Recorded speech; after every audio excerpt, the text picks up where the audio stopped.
来到我美美 US Law 北美法律第一频道，记得订阅我们，并且开启小铃铛，获取最新视频哦。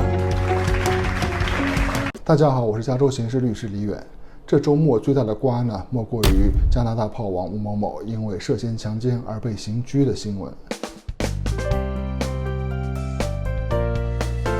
这个新闻呢，总体上来讲是令人欣慰的，尤其是前一段时间的舆论，特别是在社交媒体上出现了一种所谓的对于完美被害人的要求。很多人拿着放大镜盯着被害人，发现任何方面的一个瑕疵呢，就主张说反转了。类似的言论呢，在美国以前也是存在的。所以说呢，在上世纪70年代的时候，美国各州通过立法建立起了性侵被害人保护法，也就是 Rape Shield Law。在加州呢，它是加州证据法1103条和782条，它规定了被告人不能够以被害人的一个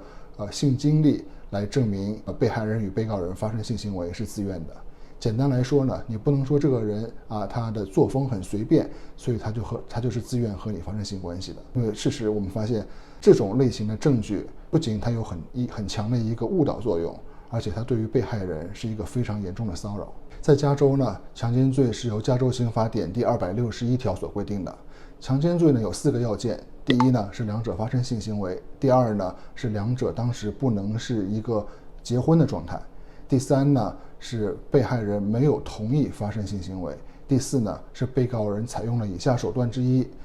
使用强制力，使用暴力威胁、胁迫、利用恐惧、欺诈等。首先要说明的是第二点，就是关于双方当时不能是结婚的状态，这并不是说明加州跟中国一样，在婚姻内就不能发生强奸这个行为了，而是呢，加州有另外一条加州刑法典262条配偶强奸罪在那边。它呢不仅比强奸罪并不会轻微，事实上它的一个性质还会更加严重，因为它除了是一个性侵犯罪之外，它还是一个家庭暴力犯罪行为。顺便提一下，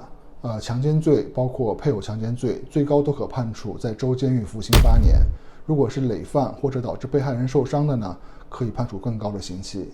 但对于类似犯罪，判刑几年其实已经不是最关键的事情了。首先，不管判几年，只要这个人被定罪为强奸罪，那么他终身会被注册为性罪犯，也就意味着他不管搬家去哪里，在哪里工作，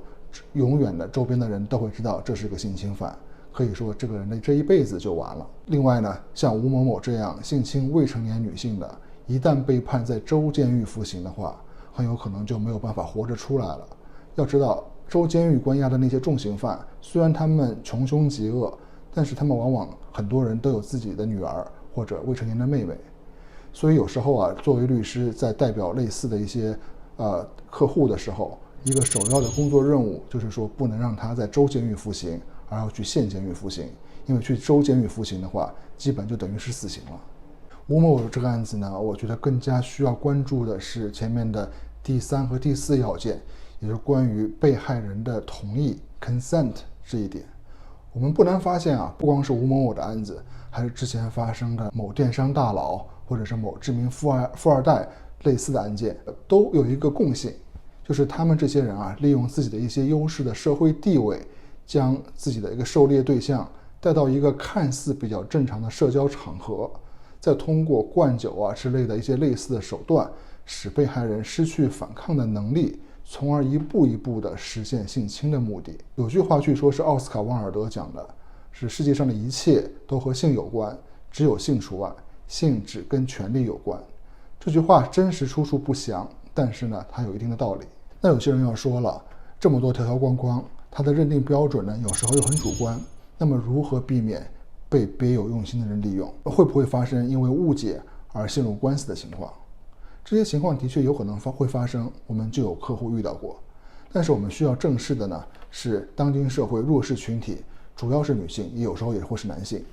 在性方面容易受到侵害这一点呢，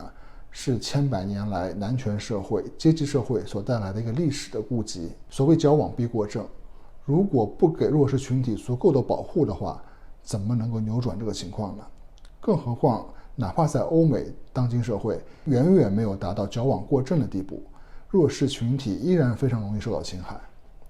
这个案子呢，希望能够给像吴某某这样的所谓成功人士提一个醒，不要以为自己有权有势就可以为所欲为了。也希望能够成为一个契机，使国内刑事立法呢有一个相应的推进。如果今天的节目对你有帮助，那就帮我们订阅、点赞、分享吧。有任何问题也欢迎在评论区留言，你的法律问题我最关心。